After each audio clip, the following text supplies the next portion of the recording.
Today we are going to discuss about management of obesity. We all know that obesity is itself a big epidemic, and we need to know what are the issues that are associated with obesity in our day-to-day life. So to begin the discussion, I would like to just let you know what is the current status of obesity and overweight as a problem. This is the data that we can see on a WHO website. This is from 9th June 2021, and that suggests that worldwide obesity has tripled since 1975. 39% of adults aged 18 or over are overweight and 13% are obese. Most of the world population live in countries where overweight and obesity kills more people than underweight. So gone are the days when malnutrition used to be the main cause of mortality. Nowadays, overeating is much more prevalent than malnutrition. Similarly, the problem of overweight is starting right from the childhood. We all know that under the age of 5, obesity is very less common, and now we have started seeing obesity starting right from the childhood, and in the age group of 5 to 19, more than 340 million children and adolescents are obese. Now let us see what are the definitions for obesity. WHO has given the classification of obesity based on BMI. There are certain variations which talk about lean body weight. However, for all practical purposes, we use BMI as the criteria, in which BMI less than 18.5 is considered as underweight, 18.5 to 25 is considered normal, 25 to 30 is overweight, 30 to 35 is obese, 35 to 40 is grade 2 obesity, and more than 40 BMI is severe obesity. However, we all know that Indian population or Asian population has got a different genetics. We all are thin fat individual, meaning thereby that despite having lower body weight, percentage body fat in us Indian population or Indian subcontinent is more in comparison to Caucasian population. So the BMI criteria for Indian population changes, and at BMI level of more than 25, all metabolic abnormalities associated with obesity is seen in Indian population. So the definition for BMI for Indian population is any BMI more than 25 is considered as obesity.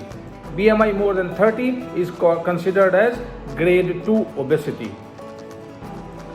Now, what is the prevalence of obesity in India?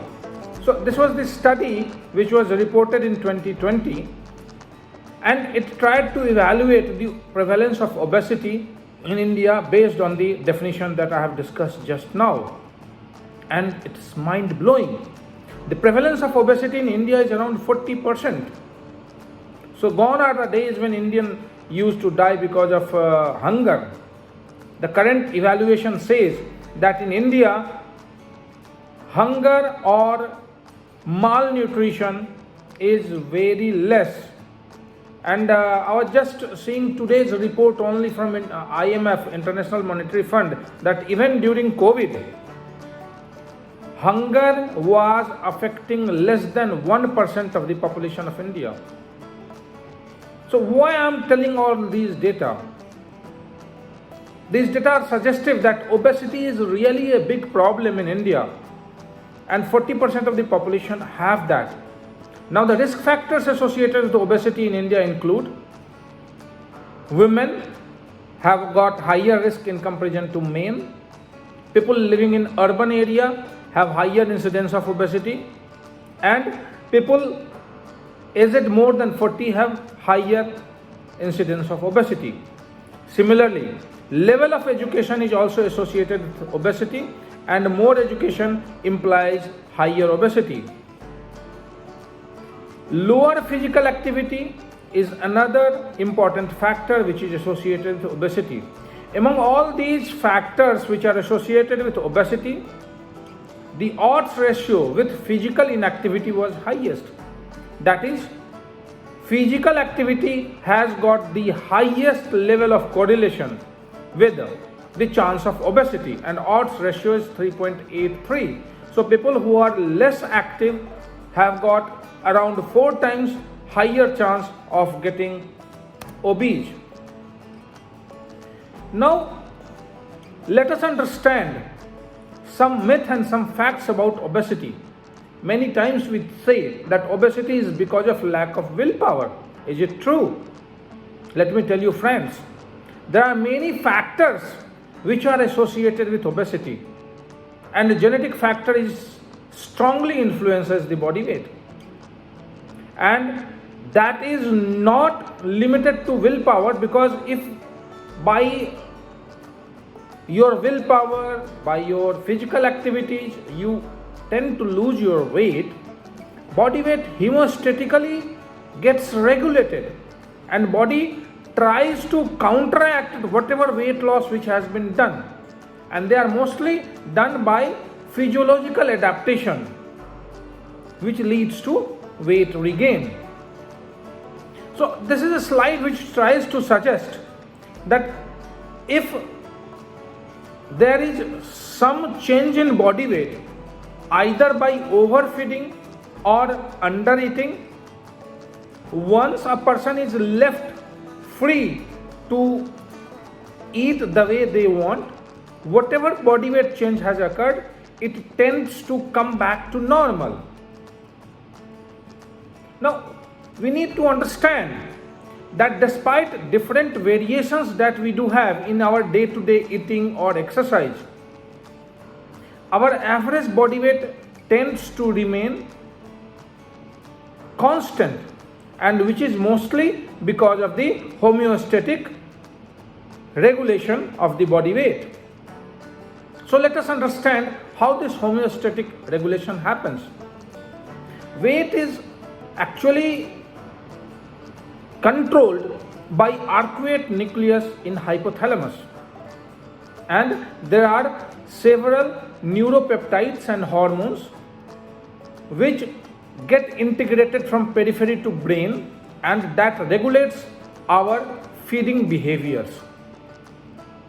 Neuropeptide Y and AGRP are two neurohormones which increases appetite, whereas POMC, which gets converted into melanocorticoid, inhibits food intake. And these are under a very delicate control of different hormones which are released from periphery. The two hormones which regulates the feeding mechanism on long run includes leptin and insulin levels. Apart from that, day-to-day hunger and satiety are controlled by different hormones which are released from our gut. When there is abdominal filling or gut filling or stomach filling, different gut hormones like CCK, GLP-1, amylin, PP, polypeptides, they release and they cause hunger inhibition. And when stomach is empty, ghrelin is secreted by stomach which stimulates hunger. However, amongst them, leptin, which is secreted from adipocytes, is one of the most important hormone which is associated with weight regulation. Leptins are secreted from adipocytes. They cross the brain barrier and work on the hypothalamus and down-regulate those hormones which are associated with increase in hunger. So when NYP and AGRP activity is decreased, hunger decreases. Similarly, it activates POMC, which is associated with satiety. It has been seen that patients who have congenital leptin deficiency, they tend to be severely obese because of the fat feedback mechanism that is not there, and in them administration of leptin has led to decrease in body weight. However, an obese person having high leptin level still not lose weight, and somewhere leptin resistance is also said to have some association with it. Now let us understand what happens if somebody tends to lose weight with dietary control and exercise. Physiological adaptations occur to oppose sustained weight change, and those physiological adaptations include reduced energy expenditure, altered profile of appetite mediating and thyroid hormones, and increased appetite. The National Health Medical Research have already said that whatever weight is lost with lifestyle changes tend to regain.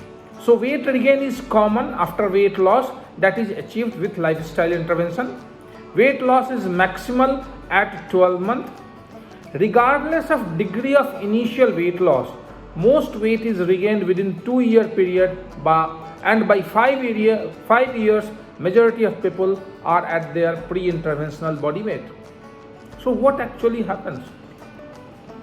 The reduction in energy expenditure occurs both in terms of resting energy expenditure and non-resting energy expenditure. It has been seen that if a person loses body weight by 10%, his resting energy expenditure decreases by almost 15%. That is an adaptation that body develops to bring body weight towards the preset values. Apart from that, it has been seen that even a non-resting energy expenditure is decreased in them, which says that efficiency of muscles also improve when there is body weight loss. We have already talked about different hormones which increases appetite or regulates the appetite. So with this homeostasis which affects the obesity, genetics which affects the obesity, let us know what are the health consequences of obesity. So this is excerpts from American College of Physicians, which says that each unit increase in BMI increases the risk of diabetes by 25%. Similarly, each unit increase in BMI increases the risk of coronary event by 10%. Now, this obesity comes with a myriad of complications.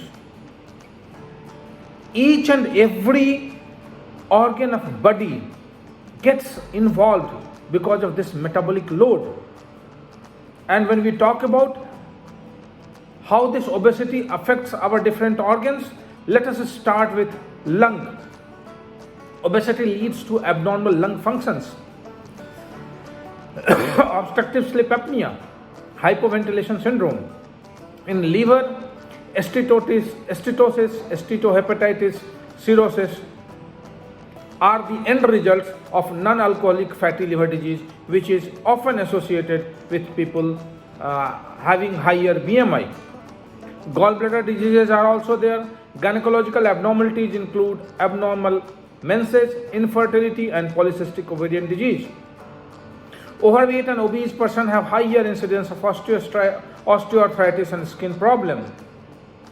Idiopathic intracranial hypertension, stroke, and cataract are increased in obese people.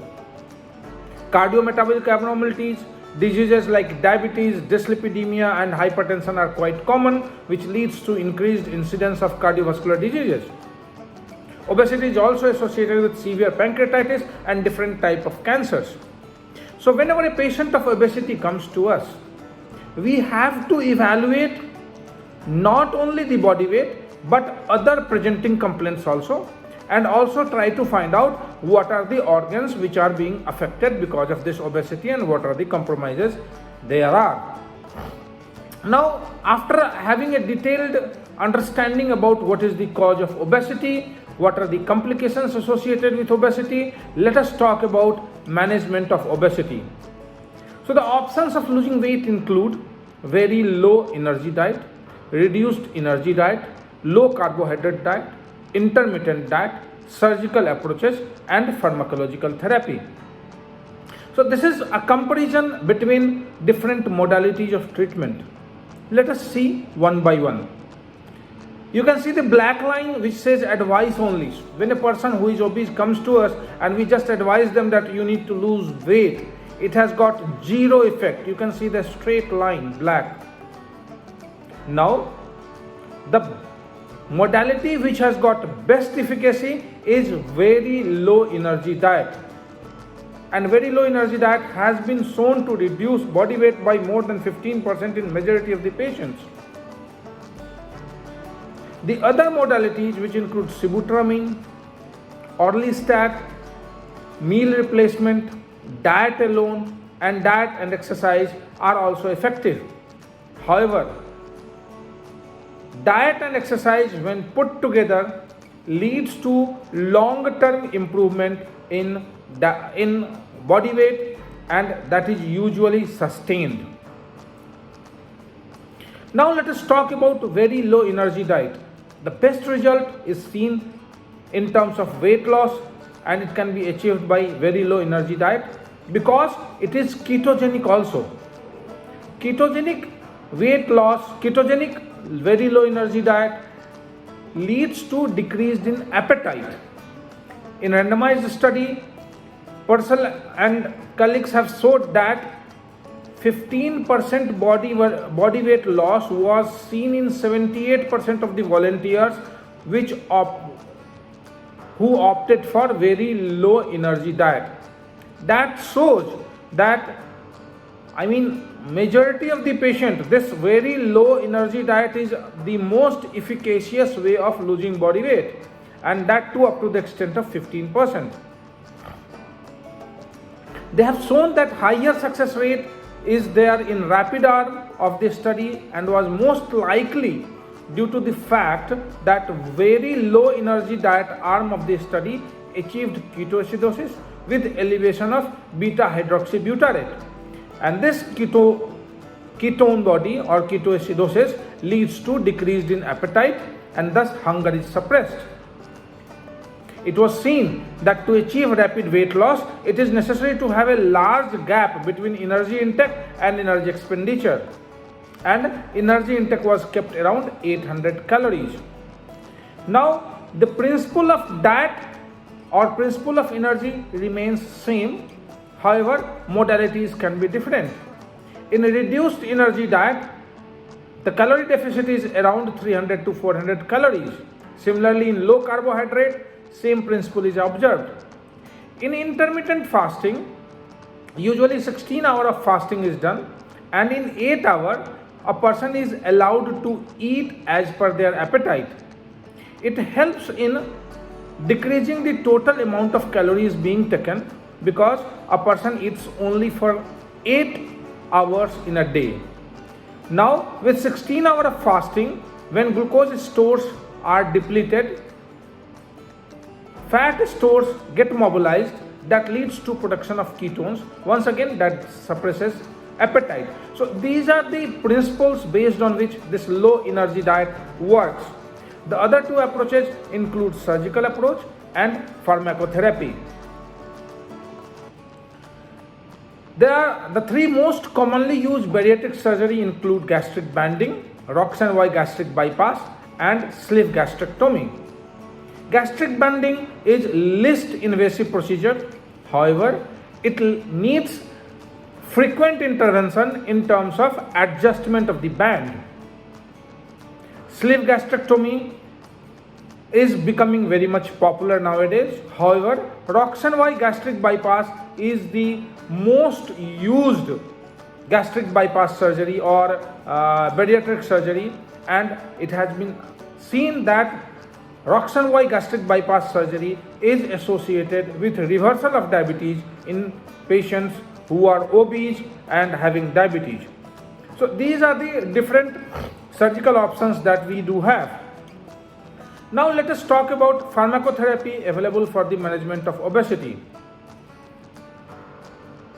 So for a drug to be considered efficacious in terms of weight management, there are some FDA benchmark which has been set, and a drug has to pass these benchmarks for getting the level of anti-obesity drug, and these include: a drug should have at least 5% or greater difference in mean body weight loss,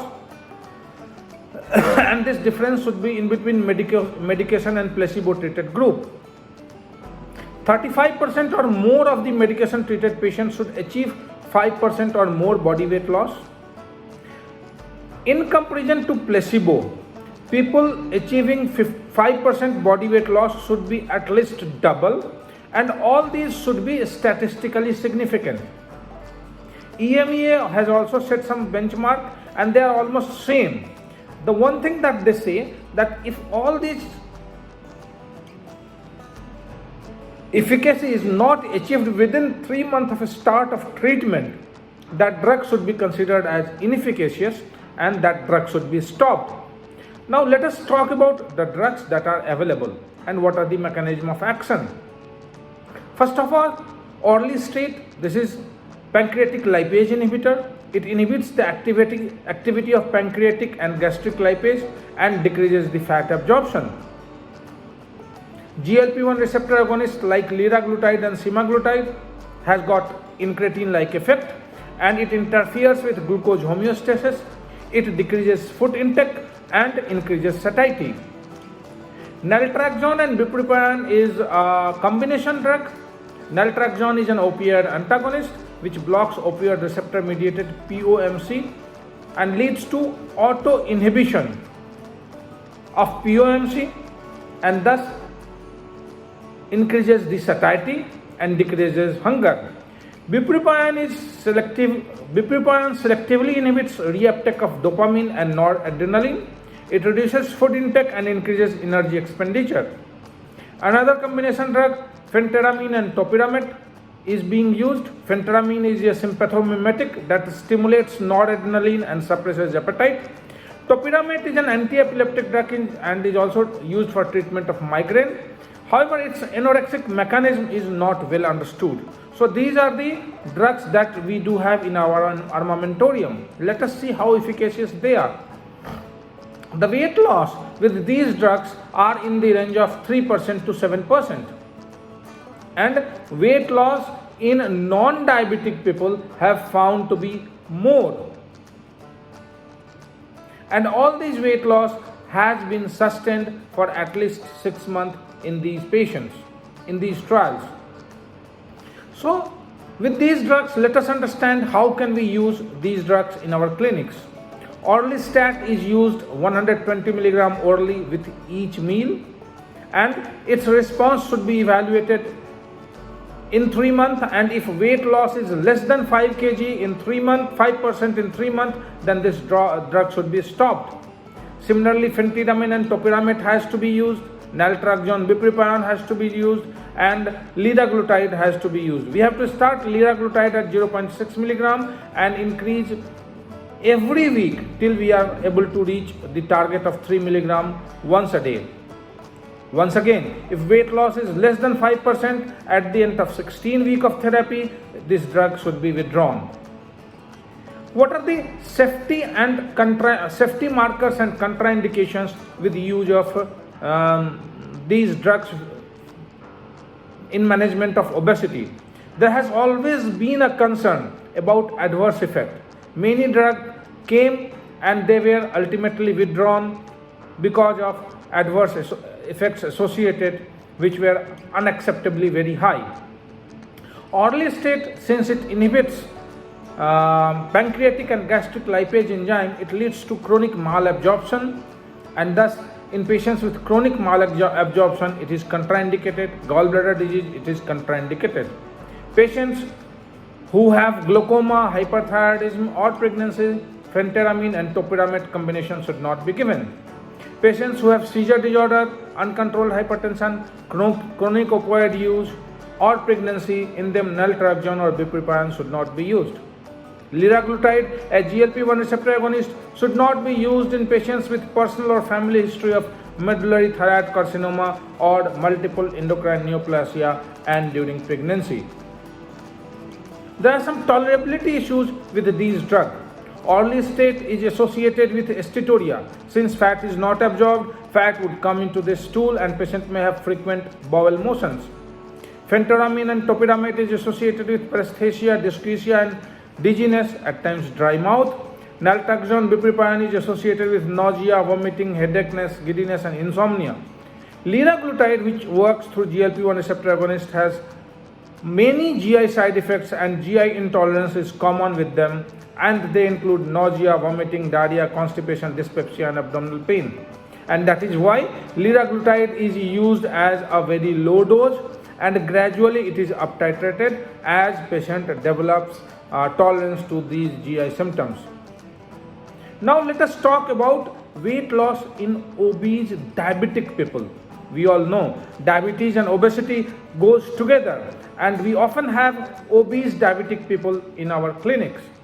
Combining SGLT2 inhibitor with GLP-1 receptor agonist works wonder in diabetic patients.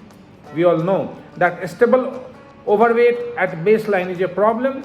Energy expenditure and energy intake are the two important components for body weight. If we tend to increase the energy expenditure and decrease the energy intake, we would decrease the body weight. SGLT2 inhibitor, by dint of glucosuria, that is secretion or excretion of glucose in urine, leads to increased energy expenditure, and by inhibition of food intake, GLP-1 receptor agonist decreases energy intake. So when energy intake is decreased, energy expenditure is increased, that leads to calorie deficit, and that calorie deficit leads to weight loss. So in a diabetic patient with obesity, combination of GLP-1 receptor agonist and SGLT2 inhibitor works very well in terms of reducing body weight. Let us evaluate what is the efficacy of SGLT2 inhibitors in body weight loss. And here I would like to cite the example of canagliflozin 300 mg, which has been found to be associated with around 4 to 5% of body weight loss in different studies. Now, with all these 5 drugs that we have talked about weight loss, let us see what are the next generation anti-obesity drugs. These include setmelanotide, semaglutide, tirzepatide and bimagrumab. Where do they stand in our clinical practice? Setmelanotide was developed with a personalized medicine approach. It was targeting the drug for individuals with defect in melanocorticotropin pathway. We have seen that POMC and melanocorticotropin was associated with increased satiety. So this setmelanotide improves the satiety. Now one positive aspect of setmelanotide is that it enhances energy expenditure also. We all know that physiological adaptation occur in our body after weight loss, which tries to preserve the energy, which tries to decrease the resting energy expenditure. The positive part with setmelanotide is that it increases the energy expenditure, and this is an important quality in face of the metabolic adaptations found with weight reduced state. Semaglutide is an analog of native GLP-1 and it has got 94% homology with peptide sequence. Semaglutide has brought us a long way in showing how to affect energy balance by affecting appetite. It is available in 3 mg, 7 mg and 40 mg oral tablets. These oral formulation is peptide in a pill and it is now available in India also. Apart from that, once weekly injectables are available, but it's not available in India. Let us talk about tirzepatide. It is a single molecule with dual action targeting both GLP-1 receptor and GIP, that is glucose insulin peptide receptor.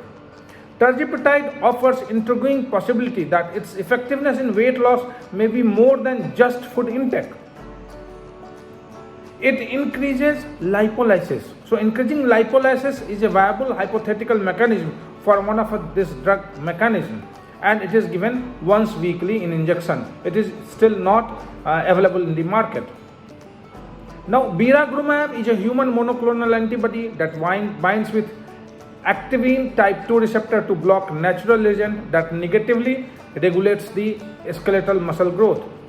So, biragrumab gives the first evidence that we might succeed in targeting improved quality of weight loss for our patients.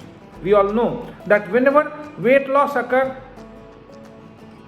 not only the fat mass but lean body mass also decreases, muscle mass also decreases, thus metabolic capacity also decreases and resting energy expenditure decreases. What is good with bimagrumab that it is able to preserve the muscle mass, it is able to increase the lean mass. So by preserving or increasing the lean body mass, especially muscle and bone in our patients who lose body weight, we are able to sustain the energy expenditure. So whatever the homeostatic mechanism was there which tended to decrease the resting energy expenditure does not happen with bimagrumab. So let us summarize it. What we have understood is that body weight or adiposity is homeostatically regulated, and sustained physiological adaptation counteracts the weight loss.